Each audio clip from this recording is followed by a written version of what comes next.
Halo semuanya, perkenalkan nama aku Rasana Mawada dari jurusan Accounting, angkatan 25, ini NIM saya.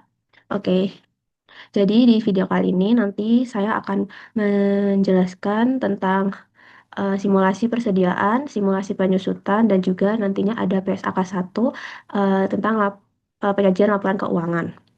Oke, di sini jadi masuk ke soalnya aja. Jadi di sini ada PT Maju Jaya bergerak di bidang perdagangan barang dagang. Jadi ini berikut transaksi persediaan barang dagang selama bulan April 2025. Oke, di sini kita akan menggunakan metode perpetual yaitu FIFO. Oke, sebelum itu saya akan menjelaskan sedikit tentang FIFO. Nah, FIFO sendiri ini first in first out. Jadi eh, barang yang masuk duluan itu akan juga yang akan keluar duluan. Jadi biasanya aku simulasiin kalau FIFO ini itu em, stok stok yang awal masuk itu keluar yang paling awal juga.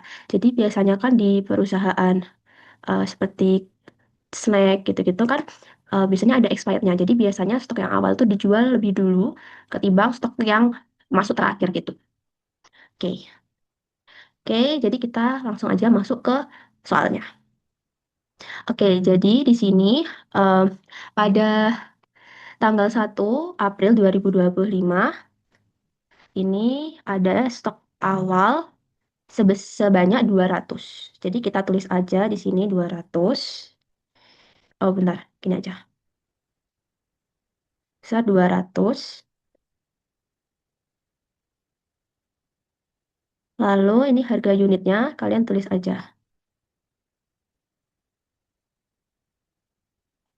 Sorry. Oke, lalu harga totalnya ini kali kali dengan ini. Ini aku ini juga. Hmm, setuju. Oke, ini yang abu-abu ini cuma garis pembatas aja sih. Gitu. Jadi bisa dipakai, nggak dipakai juga nggak apa-apa. Oke, jadi kita masuk ke tanggal 2 April. Ini ada pembelian sebanyak 200 juga. Kalian tulis aja. Sorry. Lalu ini harga satuannya, karena ini pembelian jadi ditulis aja. Bentar. Oke, ditulis aja. Lalu sama dengan ini kali 4 kali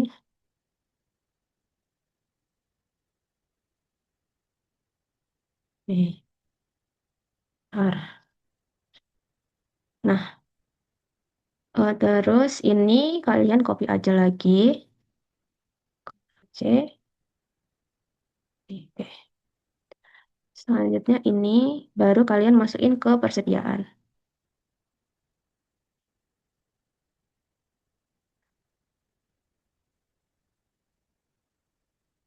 Oke. Oke, selanjutnya, benar.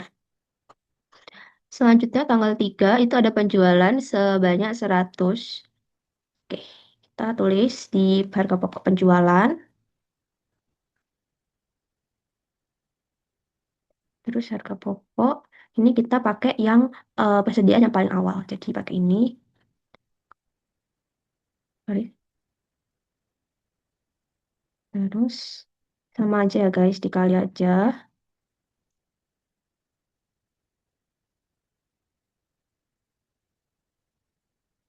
Ini jangan lupa di string juga. Biar dia nggak berubah kalau seumpama di copy. Oke, lanjut. Berarti ini kan berkurang ya otomatis. Jadi 200 dikurangi dengan 100. Oke, jangan lupa di string juga. Ini semua aku string soalnya biar dia nggak berubah aja. Nah, ini pakai ya 9.000. Terus em, ini berarti ini dikali dengan ini ya. Oke, selanjutnya ini tinggal kalian copy aja. Oke, ya. Oke, lanjut ke tanggal 4. Nah, tanggal 4 ini juga terjadi penjualan sebanyak 100. Jadi kalian tulis aja 100. Nah, ini kita pakai yang ini. Karena kita menghabiskan stok yang awal. Oke, terus ini. Karena ini sama, aku kasihin aja. Oke, lalu ini berarti sisanya tinggal ini kan. Kalian copy aja. Oke. Oke, selanjutnya tanggal 5 ini ada pembelian sebanyak 300. Pembelian sebanyak 300. Mana tadi? Tanggal berapa? 5. 300. Tinggal saja. Hmm.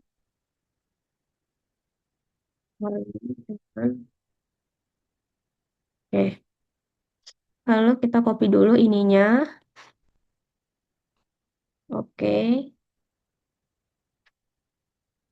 Eh, Setelah itu ini juga di copy aja. Oke. Oke. Oke. Oke, selanjutnya tanggal 6. Tanggal 6 ini ada pembelian sebanyak 100. Jadi kalian tinggal tulis aja pembelian sebanyak 100. Oke. Lalu ini tetap sama ya guys caranya.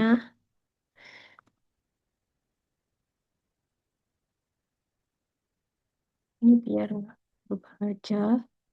Makanya di string biar nggak berubah. Oke. Terus ini kan tinggal copy aja. Sini. Terus ini kalian tinggal copy di bawahnya. Oke. Oke, setelah itu tanggal 7 ini ada yang namanya penjualan sebanyak 200. Jadi kita tulis aja penjualan sebanyak 200. Mas, string dulu. Oke, 200. Oke, tetap sama ya caranya. Um, 3.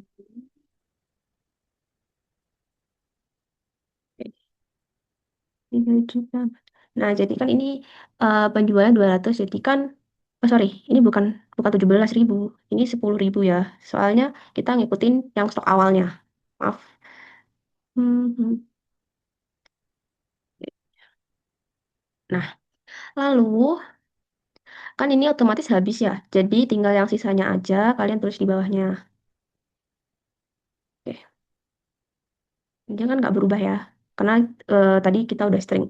Oke, tanggal 8 ini terjadi penjualan sebanyak 300. Jadi kalian tulis aja lagi sama 300. Oke, lalu ini kita pakai stok yang ini, yang pertama ini harganya. Dan tinggal dot aja. Oke, em, dikali. Hmm, Kalian jangan lupa string ya guys, biar nggak berubah. Oke, jadi stoknya ini persediaannya tinggal 100. Nah, oke. Jadi ini sudah selesai. Nah, ini untuk persediaan akhirnya itu kalian tinggal tambahin aja semuanya pakai sum. Oke, lalu untuk beban pokok penjualannya sama, kalian tinggal jumlah aja pakai sum. Oke, setelah itu kalian jumlahin laba brutonya. Jadi ini penjualannya aku pakai rumus. Nah, rumusnya ini caranya ini. Jadi awalnya keterangan ini kalian blok, lalu kalian string. Setelah itu eh, pilih range-nya yang penjualan, lalu kalian string lagi. Setelah itu yang terakhir ada total, ini juga kalian string juga. Udah gitu aja. Lalu beban pokok penjualannya ini dari ini ya guys, dari penjualan metode web apa Vivo Perpetual ini. Jadi kan tinggal copy aja. Oke, lalu untuk laba brutonya kalian tinggal kurangin aja penjualan dikurangi dengan beban pokok penjualan gitu. Selesai kan? Oke, selanjutnya metode perpetual average cost. Nah, di sini ini sebenarnya caranya sama aja, cuman bedanya kita pakai average gitu. Oke, jadi tanggal 1 ini terjadi em, stok awal atau persediaan awal. Kalian tulis aja kayak tadi, tapi ini aku pakainya langsung dari sini aja. Bentar. Ini aku langsung pakai dari sini aja. Kalian copy aja. Oke. Oke. Lalu tanggal 2 kan terjadi pembelian. Kan tinggal copy aja. Tinggal kalian copy aja. Oke, pembelian ya. Oke.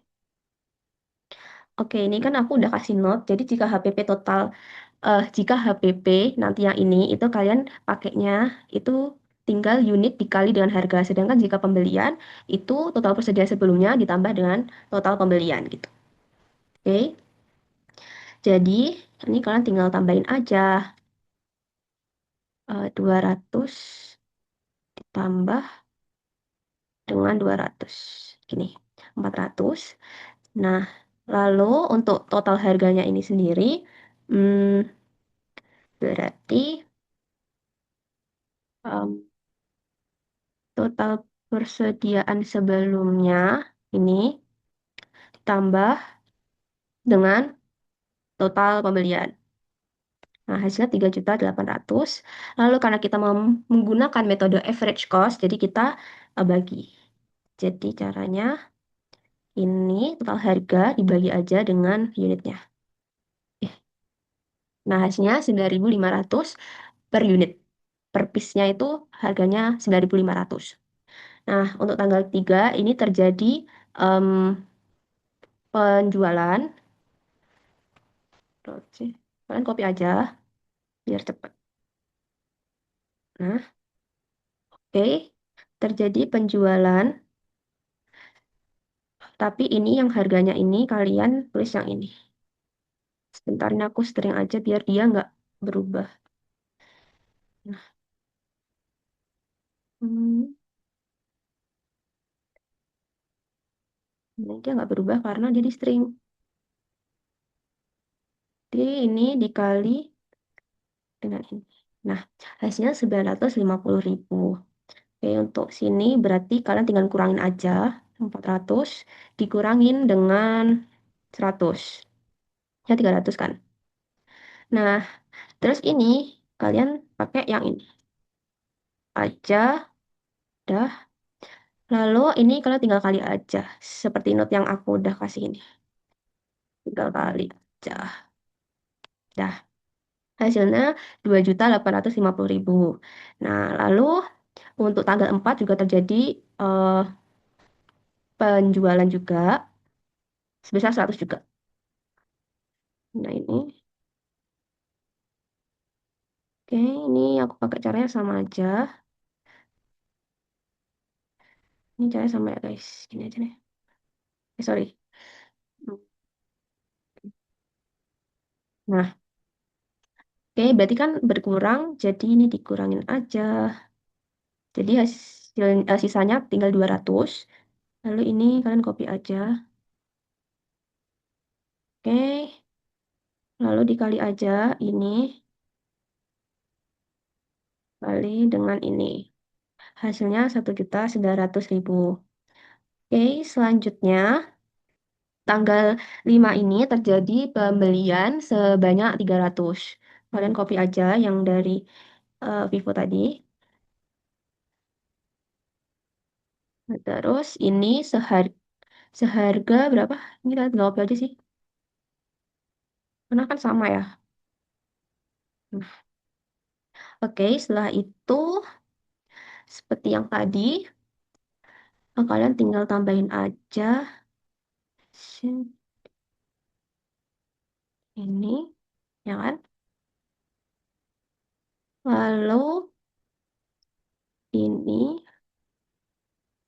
ditambah dengan ini ya. Ya, 5.200.000. Lalu untuk cari harga per unitnya, kalian tinggal bagi aja 5.200.000 ini dibagi dengan 500. Jadinya 10.400. Oke, lalu tanggal 6 ada pembelian lagi sebanyak 100. Oke, lalu sama aja caranya.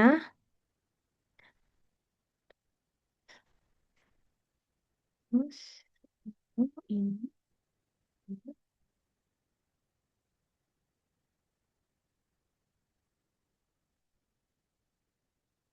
Oke. Oke, selanjutnya tanggal 7 ini ada penjualan sebanyak 200. Jadi kalian tinggal ini aja. Nih, biar dia nggak berubah, kalian string lagi. Oke, kalian tinggal, bentar, bentar, bentar.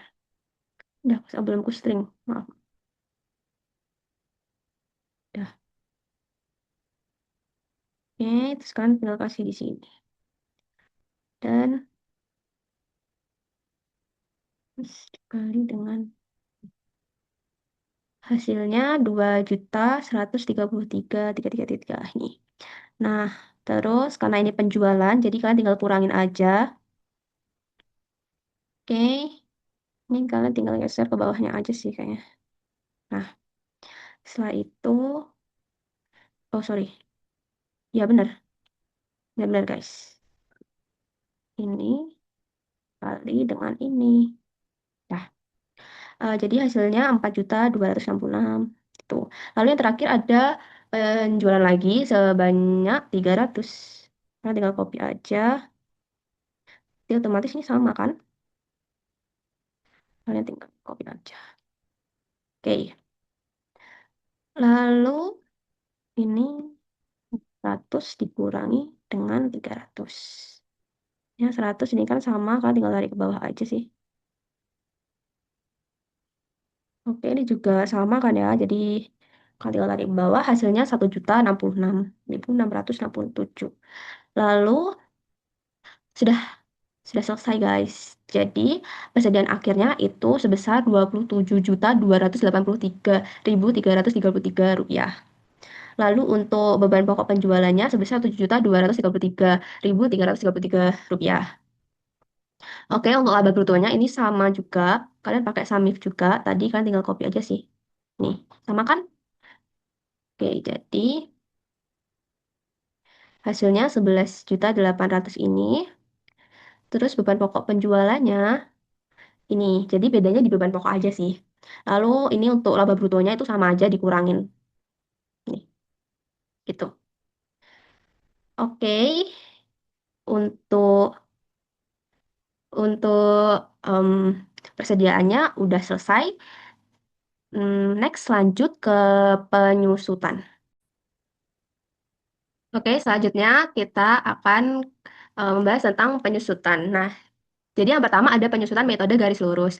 Nah, em, di sini PT Serba Serbi membeli mesin produksi seharga 100 juta dengan umur ekonomisnya 5 tahun dan nilai residunya 5 juta.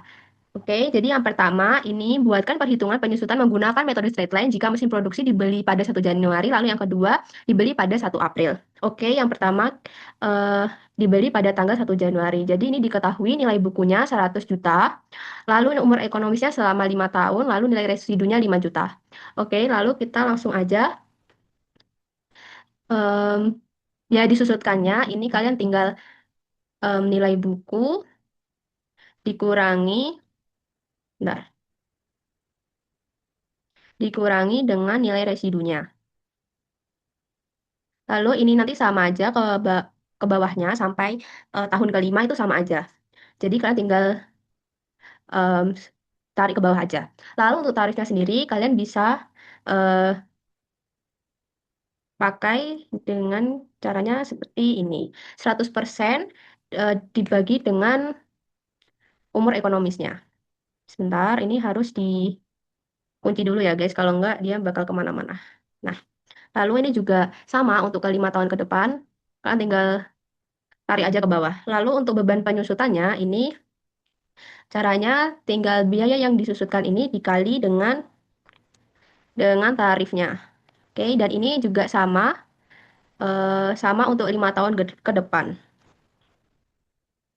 Oke, jadi ini kalian tinggal tarik ke bawah aja. Oke, selanjutnya ada akumulasi penyusutan. Ini caranya, ini kan masih sama. Jadi kalian tinggal copy aja kayak gini. Lalu untuk nilai bukunya itu kita pakai nilai buku dikurangi dengan akumulasi penyusutannya. Dengan akumulasi penyusut. Nah, lalu em, ini akumulasi penyusutannya ini berarti caranya kalian tinggal tambahin aja beban penyusutannya ditambah dengan akumulasi penyusutannya. Lalu kalian tinggal tarik ke bawah, udah otomatis dia akan bertambah dengan otomatis gitu. Oke, lanjut dengan nilai bukunya juga masih sama sih. Kalian tinggal tarik aja ke bawah. Sudah jadi nilai bukunya. Oke. Lalu untuk dibeli tanggal 1 April itu kalian dengan caranya tuh sama aja sih. Jadi caranya sama aja. Ini dikurangi dengan nilai residu. Sorry. Dikurangi dengan nilai residu, lalu kalian tarik ke bawah. Jadi sama aja sebenarnya yang ini. Oke, untuk tarifnya sendiri ini berbeda. Em, sama aja sih. Sama aja. Tarifnya sama aja. Sebanyak ini tarifnya tetap pakai yang tadi. Jadi caranya ya 100%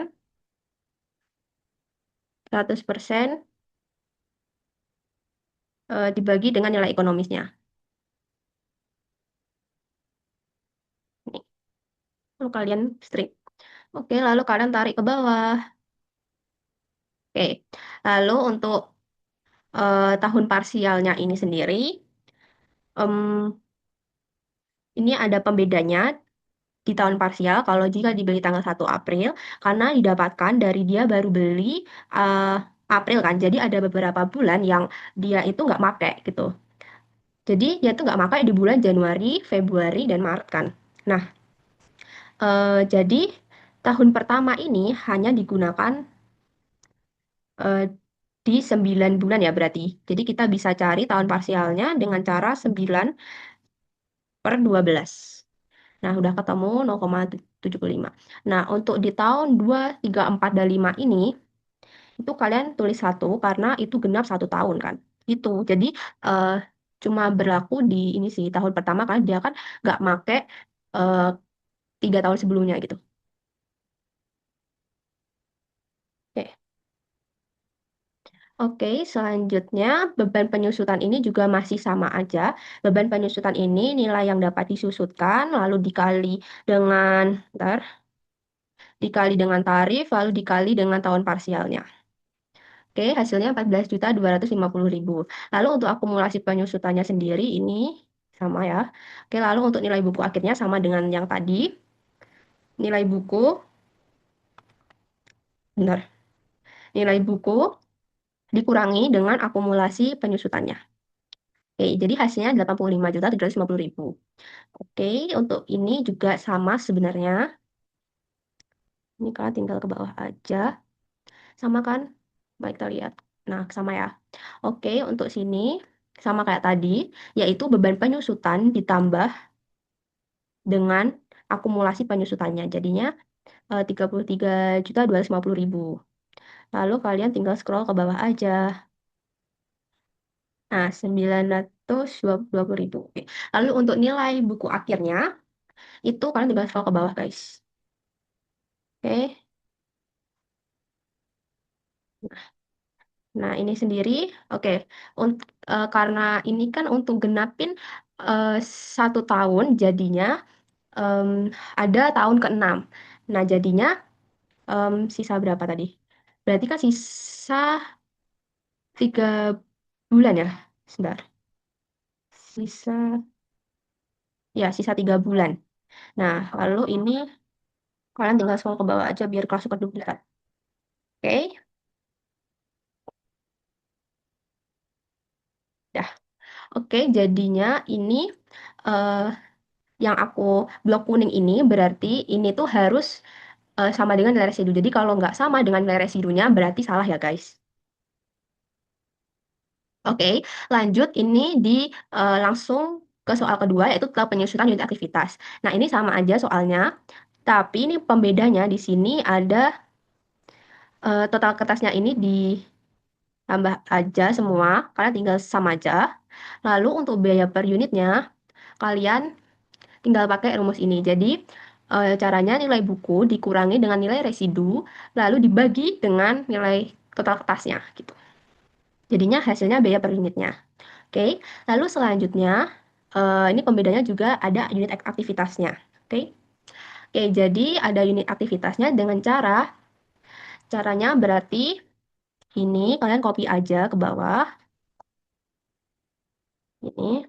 Nah, lalu untuk biaya per unitnya kan di sini sudah ada guys. Jadi kalian tinggal ini aja. Nah, lalu kalian tinggal scroll ke bawah. Sorry sorry, belum ku string soalnya. Oke, kan harus string biar dia itu nggak keluar dari ininya. Nah, oke, lalu untuk beban penyusutannya juga masih sama ya, guys. Untuk beban penyusutannya sendiri, itu caranya em,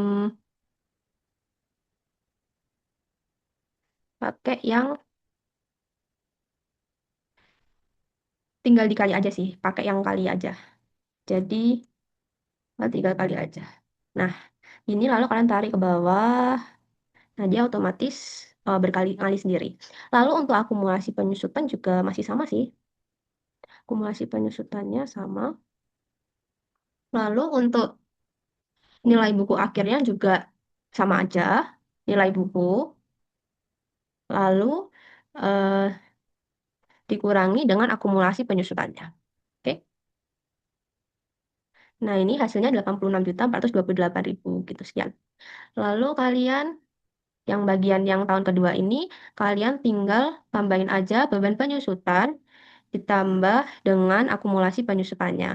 Lalu kalian tinggal tarik di ke bawah. Bentar. Tarik ke bawah.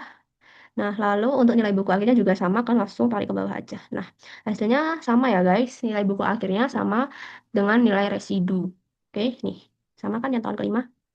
Oke, kita lanjut aja langsung ke metode penyusutan metode double declining. Nah, oke. Jadi ini dibeli tanggal 1 Oktober. Nah, ini sama ya. Soalnya tuh sama semua guys. Cuman beda perintah aja, beda metode aja. Oke. Jadi ini nilai buku awalnya. Uh, bentar-bentar.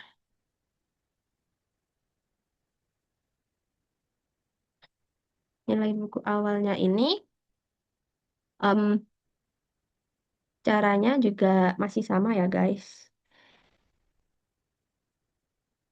Em, pakai nilai buku ini. Bentar maaf. Mm-mm. Oke, lalu karena ini namanya double declining, jadi kalian harus apa ya mengkali dua gitu. Jadi 100% dikali dengan per per ini umur ekonomisnya dulu, lalu kalian kali dua karena ini yang namanya double declining, jadi kan kali dua gitu. Bentar. Nah, hasilnya 40%. Oke, jadi untuk tahun parsialnya sendiri, oh ini sama ya, jadi kita tarik ke bawah aja. Nah, oke, jadi untuk tahun parsialnya sendiri, em, ini tuh dibeli tanggal 1 Oktober kan. Nah, tanggal 1 Oktober ini berarti kan Oktober, November, Desember. Ada 3 bulan ya? Bentar. Ada 3 bulan. Ya, jadi Oktober, November, Desember gitu. Lalu untuk beban penyusutannya sendiri masih sama kayak awal. Beban penyusutannya itu nilai ini sama dikali aja ya guys. Tinggal dikali aja. Nah, jadi hasil penyusutannya itu 10 juta. Lalu untuk akumulasi penyusutannya sendiri itu ini masih sama pakai ini dulu. Lalu untuk nilai buku itu juga sama aja, yaitu ini. Lalu itu dikurangi dengan akumulasi penyusutan. Oke? Jadi hasilnya 90 juta. Oke. Lalu 90 juta ini kalian kasih ke sini.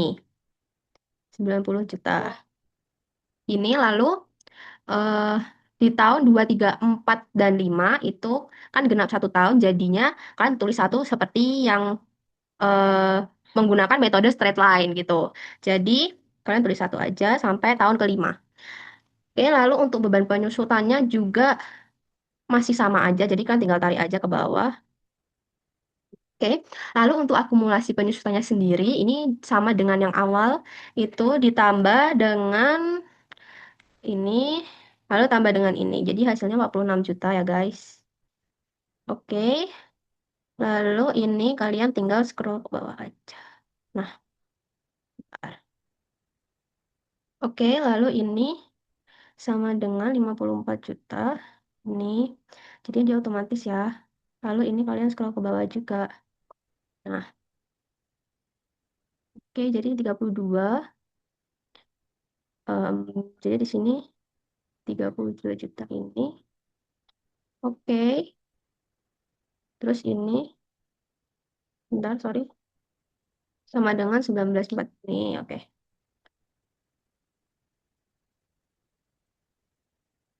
sebentar, sebentar. Akumulasi penyusutan. Benar kan ya?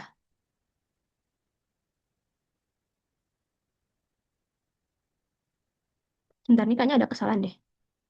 Sama sih. Nilai buku akhirnya sama juga. Oke. 90,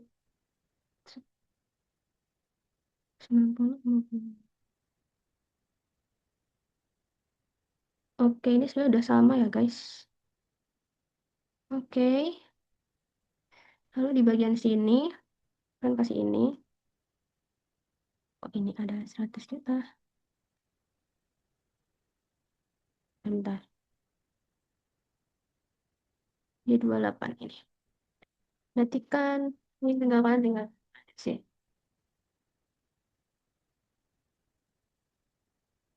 Wait. Oh iya, jadi untuk beban eh, tahun parsialnya, sorry. Untuk tahun parsialnya sendiri kan ini masih em, tadi yang tahun pertama kan masih 3 bulan. Jadi untuk genap 1 tahun jadi ada 9 bulan lagi kan. Jadi ini 9/12. Nah, jadi 9/12 ya 0,75 ribu. Lalu, lalu kita ini aja dulu. Nah, nah di sini juga ada yang namanya dengan penyesuaian ya guys. Oh, bentar. Oke, bener kok guys. Oke, jadi di double decline ini ada yang namanya penyesuaian karena ini juga belum sama dengan nilai residunya. Jadinya kita tulis aja nilai residunya. Nah, lalu yang berubah berarti apa ya? Bentar. Nah, jadi em, yang berubah ada beban penyusutan. Nah, beban penyusutan ini berapa? Beban penyusutannya ini sendiri itu berarti di em, ini kalian hapus aja sih. Ini kalian hapus. Terus di sini kan ada 11.666.664.000. Terus dikurangi dengan 5 juta ya. Oke. Oke, jadi caranya begini. Oke. Terus kalian kasih warna penyesuaian ini. Nah, itu tadi. Ini, dah. Jadi ini udah disesuaikan dan ini juga udah dengan nilai residunya ya guys. Oke, jadi ini sudah selesai. Oke, lanjutnya ada PSAK 1. Selanjutnya ada PSAK 1, penyajian laporan keuangan. Yaitu di sini nanti saya akan membandingkan PSAK 1 dengan laporan keuangan dari gudang garam. Oke. Selanjutnya, apa itu PSAK 1? Pernyataan Standar Akuntansi Keuangan nomor 1 adalah standar ini dibuat untuk memberikan pedoman umum dalam penyusunan laporan keuangan suatu entitas. PSAK 1 memberikan panduan tentang penyajian informasi yang diperlukan agar laporan keuangan menjadi transparan dan memberikan pemahaman yang akurat tentang posisi keuangan dan performa entitas. Beberapa hal yang diatur oleh PSAK 1 adalah menyajikan laporan neraca, laporan laba rugi, laporan arus kas, dan catatan atas laporan keuangan. Tujuan PSAK 1 adalah dasar penyajian laporan keuangan bertujuan umum yang disebutkan laporan keuangan agar dapat dibandingkan baik dengan laporan keuangan periode sebelumnya maupun dengan laporan keuangan entitas lain. Laporan keuangan adalah suatu penyajian terstruktur dari posisi keuangan dan kinerja keuangan suatu entitas. Tujuannya memberikan informasi mengenai posisi keuangan, kinerja keuangan, dan arus kas entitas yang bermanfaat bagi sebagian besar kalangan pengguna laporan dalam pembuatan keputusan ekonomi. Pernyataan ini mengatur persyaratan bagi penyajian laporan keuangan, struktur laporan keuangan, persyaratan minimum isi laporan keuangan. Isi dari laporan keuangan itu ada aset, liabilitas, ekuitas, pendapatan dan beban, keuntungan dan kerugian, kontribusi dari dan distribusi kepada pemilik dalam kapasitasnya sebagai pemilik, dan arus kas. Komponen laporan keuangan lengkapnya, yang pertama adalah laporan posisi keuangan neraca pada akhir periode. Nah, ini menyajikan aset liabilitas dan ekuitas pada akhir periode pelaporan. Lalu yang kedua ada laporan laba rugi selama periode. Nah, ini berisi pendapatan, beban, laba rugi, dan penghasilan komprehensif lainnya. Lalu yang ketiga ada laporan perubahan ekuitas selama periode. Nah, ini menyajikan perubahan dalam ekuitas seperti laba yang ditahan, dan distribusi dividen. Lalu yang keempat ada laporan arus kas selama periode. Nah, ini menyajikan arus kas masuk dan keluar dari aktivitas, operasi, investasi, dan pendanaan. Lalu yang kelima, ada catatan atas laporan keuangan berisi informasi ringkasan kebijakan akuntansi penting dan informasi penjelasan lain. Lalu yang terakhir ada laporan posisi keuangan pada awal periode komparatif yang disajikan ketika entitas menerapkan suatu kebijakan akuntansi secara retrospektif atau membuat penyajian kembali pos-pos laporan keuangan atau ketika entitas mereklasifikasi pos-pos dalam laporan keuangannya. Oke, selanjutnya ada karakteristik umum. Nah, yang pertama, penyajian secara wajar dan kepatuhan terhadap SAK. Laporan keuangan disusun berdasarkan standar akuntansi keuangan. Lalu yang kedua adalah ada kelangsungan usaha. Laporan keuangan disusun berdasarkan asumsi kelangsungan usaha. Laporan keuangan harus mengungkapkan fakta jika terjadi pelanggaran asumsi keuangan. Lalu yang ketiga ada dasar aktual, yaitu mencatat laporan keuangan saat transaksi benar-benar sudah terjadi. Lalu yang terakhir ada material dan agregasi, yaitu menyajikan laporan tentang hal-hal yang material atau mempengaruhi hasil akhir laporan. Dan menyatukan hal-hal non-material dalam suatu catatan agar tetap ringkas dan mudah dipahami. Oh, lalu ada saling hapus. Entitas tidak diperkenankan untuk menghapus aset, liabilitas, penghasilan atau beban satu sama lain, kecuali jika diizinkan secara khusus oleh suatu pernyataan standar akuntansi keuangan atau PSAK. Lalu frekuensi laporan. Laporan keuangan disajikan secara tahunan jika periode pelaporan perubahan dan pelaporan keuangan tidak mencakup periode 1 tahun penuh, entitas harus mengungkapkan alasan, fakta, dan dampaknya. Lalu yang terakhir ada komparatif, laporan keuangan harus menyajikan informasi komparatif dengan periode sebelumnya untuk semua jumlah yang dilaporkan. Oke, lalu di sini, bentar.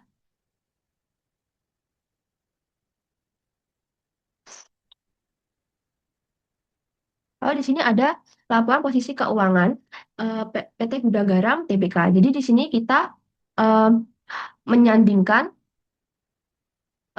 antara PSAK 1 dengan laporan keuangan yang dimiliki oleh PT Gudang Garam. Nah, di sini PT Gudang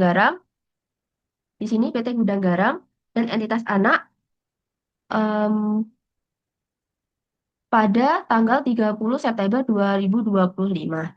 Nah, jadi di sini kita bisa lihat ketentuan urutan penyajiannya ini sesuai dengan PSAK, yaitu ada aset lancar dan aset tidak lancar. Jadi di dalam ketentuan urutan penyajiannya yang sesuai PSAK itu eh, s- sebelum sebelum aset tidak lancar itu ada aset lancar. Jadi aset lancar diikuti dengan aset tidak lancar gitu. Lalu yang kedua ada klasifikasi terpisah sesuai PSAK. Aset lancar ini dipisah dengan aset yang tidak lancar. Jadi tidak digabung gitu guys. Jadi ini dipisahkan gitu. Lalu yang ketiga ada aset lancar sesuai PSAK. Nah, aset yang bertujuan untuk diperdagangkan dan diperkirakan atau yang akan direalisasikan dalam periode siklus operasi yang berlangsung selama 12 bulan. Ini aset lancar. Lalu yang keempat ada aset tidak lancar. Ini sesuai dengan PSAK. Nah, aset tidak lancar ini adalah aset yang tidak dimaksudkan untuk dijual atau direalisasikan dalam jangka waktu 12 bulan atau dalam siklus operasi entitas mana yang lebih lama. Oke, selanjutnya ada liabilitas. Nah, urutan penyajiannya sudah sesuai dengan PSAK ya, guys. Nah, yang pertama kan ada liabilitas jangka pendek diikuti dengan liabilitas jangka panjang. Lalu, yang kedua ada klasifikasi terpisah. Nah, ini juga sesuai dengan PSAK. Laporan ini sudah sesuai dengan PSAK. Em, jadi, liabilitasnya jangka pendek dan jangka panjangnya ini dipisah, nggak jadi satu. Lalu yang ketiga ada liabilitas jangka pendek. Ini. Nah, liabilitas yang diselesaikan dalam kurun waktu 12 bulan setelah periode pelaporan. Tujuannya untuk diperdagangkan. Nah, itu liabilitas jangka pendek. Lalu yang keempat ada liabilitas jangka panjang. Nah, ini sudah sesuai. Nah, liabilitas jangka panjang ada liabilitas yang tidak diharapkan untuk diselesaikan dalam jangka waktu 12 bulan setelah periode pelaporan atau dalam siklus operasi entitas. Hutang jatuh tempo tahunan. Selanjutnya ada ekuitas. Nah, urutan penyajiannya sudah sesuai dengan PSAK ya. Jadi, ekuitas berada setelah liabilitas. Lalu klasifikasinya terpisah dan sesuai dengan PSAK. Nih. Jadi kepentingan non pengendali dipisah dengan ekuitas yang dapat didistribusikan kepada pemilik entitas induk. Itu. Lalu atribusi kepada pemilik induk in mana ya? Ini. Nih. Nah, ini ekuitas yang berhak diterima oleh pemilik entitas induk setelah memperhitungkan bagian yang dimiliki oleh pihak non-pengendali. Misalnya, pemegang saham minoritas dalam entitas anak. Lalu yang terakhir ada kepentingan non-pengendali ini sesuai dengan PSA. Kepentingan non-pengendali. Nah, kepentingan non-pengendali ini dipisah dengan ekuitas yang dapat didistribusikan kepada pemilik entitas induk. Tuh. Lalu ada laporan laba rugi. Ini yang pertama ada isi penyajiannya. Ini sudah sesuai PSAK, yaitu memasukkan unsur-unsur yang termuat dalam laba komprehensif. Oke, ini. Lalu yang kedua ada urutan laporan. Ini juga sudah sesuai PSAK. Nah, laporan sebelum laba komprehensif dan laporan laba komprehensif yang dimulai dari laba atau rugi bersih. Lalu yang ketiga ada minimum line item. Ini juga sudah sesuai PSAK. Nah, ini memuat pendapatan, beban usaha, beban keuangan, laba komprehensif. Lalu yang keempat ada klasifikasi beban. Nah, ini beban dikategorikan sesuai dengan kegunaan dan fungsi operasionalnya. Lalu ada laporan laba rugi komprehensif. Nih. Nah, untuk isi laporannya juga sudah sesuai PSAK. Jadi, laba komprehensif digabung dalam PSAK gitu. Lalu yang kedua ada urutan laporan juga sudah sesuai PSAK. Laporan laba komprehensif dimulai dari laba atau rugi bersih. Lalu yang ketiga ada atribusi laba sesuai dengan PSAK juga, yaitu atribusi laba dilakukan secara rinci kepada pemilik, entitas induk maupun kepentingan non pengendali. Selanjutnya ada laporan perubahan ekuitas. Nah, di sini juga udah menunjukkan laba, laba sudah menunjukkan laba yang sesuai ketentuan untuk menunjukkan laba secara transparan. Lalu yang kedua ada pelaporan dividen. Ini juga sesuai PSAK karena sudah memaparkan dividen yang didistribusikan kepada pemegang saham. Oke. Dan ini daftar pustaka yang saya pakai. Dan terima kasih.